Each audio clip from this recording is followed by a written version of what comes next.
I found this bag of pistachios left over from the holidays, which is the perfect excuse for me to try this 1914 recipe for pistachio ice cream.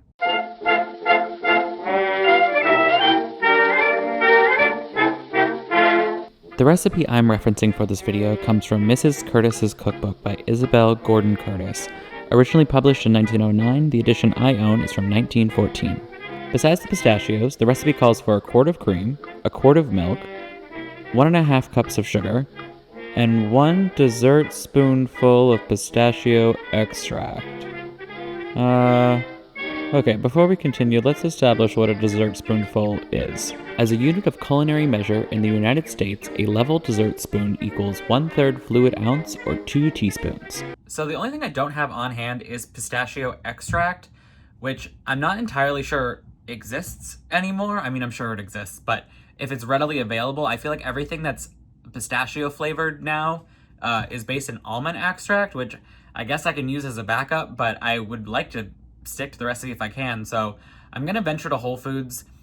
I feel like if any place in the area has it, it's probably them, unless I seek out like a specialty store or like Amazon, but I'm like trying to make this today. So we're gonna go to Whole Foods and see how we pan out.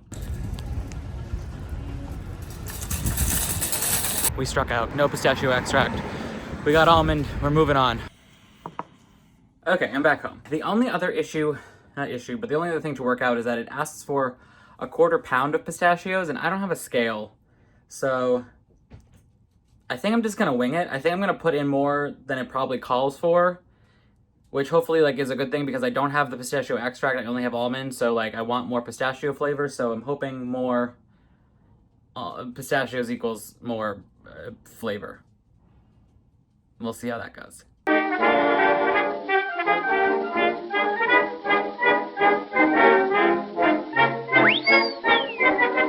Okay, that was super not fun, but the pistachios are now de-shelled and de-skinned.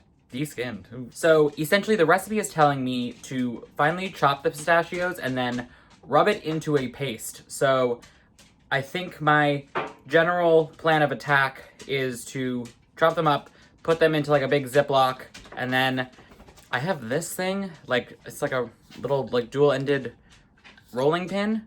So we're gonna see how that goes, and then it says to like gradually add the extract so that it becomes like more liquidy. So I'm hoping it just kind of like happens.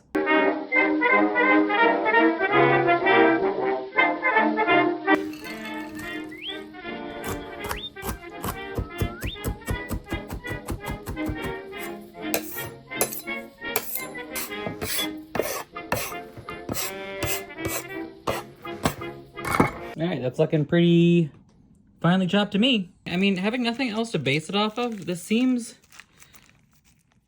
pasty to me. Yeah? We got a beautiful green color going on, so that's nice. So now we move on to making the ice cream base.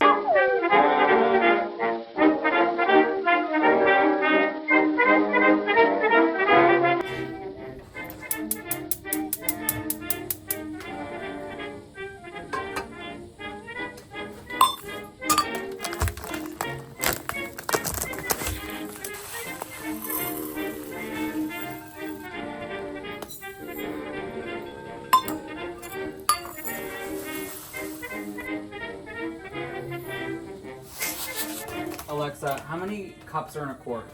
1 quart is 4 cups.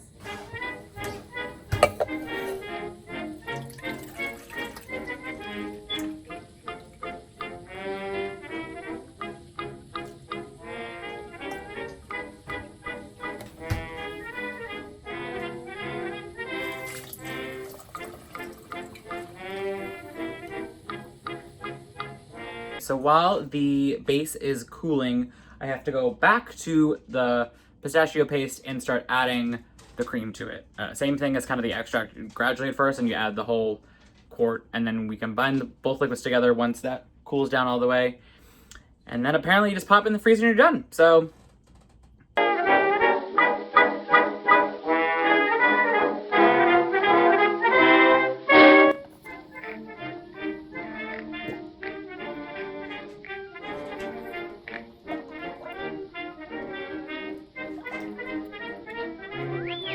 Alright, so out of that I got 2 soup storage containers, and then I had leftovers in this guy.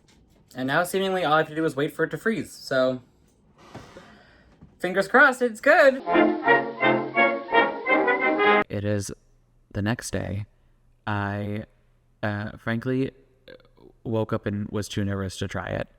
I just thought it was going to be really bad. I just felt I just couldn't face it if it was bad, putting all that like effort into making it. So I got here and started editing, and then had the great idea to have my husband, who does not like pistachio ice cream, try it before I do, which is, you know, maybe not a good idea. A consideration I had after the fact, when it was way too late, is that I didn't look up kind of what the capacity of a freezer in 1914 was. Like, I don't know how cold they got. And so I did have the thought last night that I probably should have put it in the refrigerator before I put it in the freezer to like have it cool down slower. But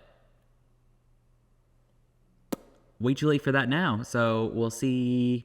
We'll just see how it is. So when I am done editing here, I will go home and I will try it, and I will put that footage in. But for now, here is my husband's take on it.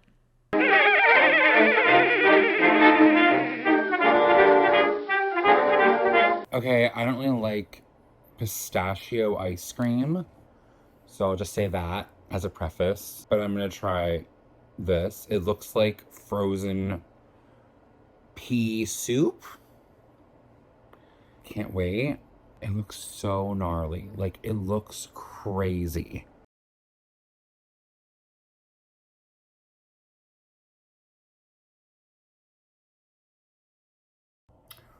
Huh. Okay, interesting. The texture is wild. It's just like super like shreddy, icy. Like it needs to probably thaw longer. It's not like the smoothest, creamiest. Let me see.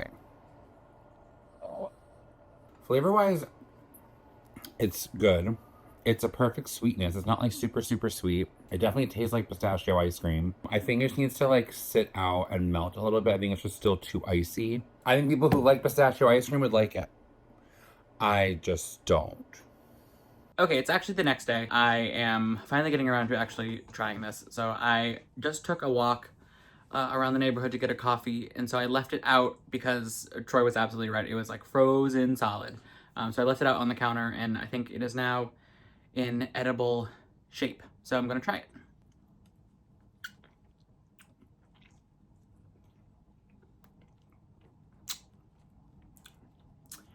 You know, I have nothing to add compared to what Troy said. Troy's review is spot on. The texture is super icy. I think, like I said, like I put it just straight into the freezer. It like seized. But also, like he said, flavor, it's nice. It's nice. Sweetness, like not overly sweet. It is like a perfect level of sweetness. I would be curious if I were to put it in a blender. Like I feel like this would make like a really good milkshake. And I feel like that's probably, I have so much of it. I'm probably gonna have to do that. But it's good. It's good. So I did a little research to figure out what considerations I may have missed in this whole process, and I figured out a couple things. The initial thing I did was to read the introduction to the frozen desserts chapter of this cookbook, and if I had just done that from the get-go, I would have realized that they're clearly not talking about an electric freezer. They are talking about a manual hand crank freezer, like the one I'm about to put on screen, that consists of basically 2 cylinders, one of which has the mixture in it, and then that gets submerged into the larger one, and you fill in around the sides with ice and salt, makes it super cold, and you crank it and you get ice cream. So essentially, like that thing you did in first grade where you made ice cream with 2 Ziploc bags, like that essentially is more historically accurate than what I did by just putting it in the freezer. But the second thing that I realized is that actually the temperature actually has very little to do with it. Like salt can make ice slightly colder than what my freezer actually gets to. So it had nothing to do with the temperature. It had to do with the fact that there wasn't enough air in the mixture itself. Since the recipe didn't have eggs, it's actually pretty close to a modern day, like what you call like a no churn ice cream recipe. And so essentially what I'm led to believe is if I had just whipped the cream and added that air into the cream before adding it to the milk and putting it in the freezer, then that would have prohibited the ice crystals from forming and I wouldn't have the texture that I'm working with now. The other thing I did find, which is validating for what I thought earlier, is that if I had done it more gradually, if I put it in the fridge, allow it to cool down that way, and then put it in the freezer, that would have also like helped the process. But because my mixture doesn't have eggs, I'm also led to believe that if I melt down what I currently have in the freezer, add air to it, like whip it, and then essentially do what I should have done from the get-go of like gradually freezing it down, I'm led to believe that I can fix it.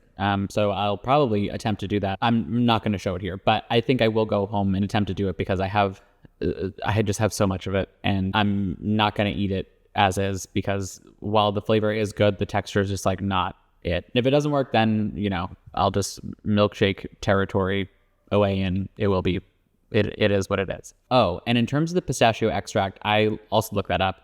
I couldn't really find any information about what pistachio extract was all about in 1914, so I don't have anything on that front. But in terms of modern day pistachio extract, I'm actually glad I went with almond because essentially almond extract is 3 ingredients. It's water, it's alcohol, and then it's the oil from bitter almonds. Every pistachio extract, even like the most expensive ones I was able to find, they all list like natural flavors or like natural pistachio flavor.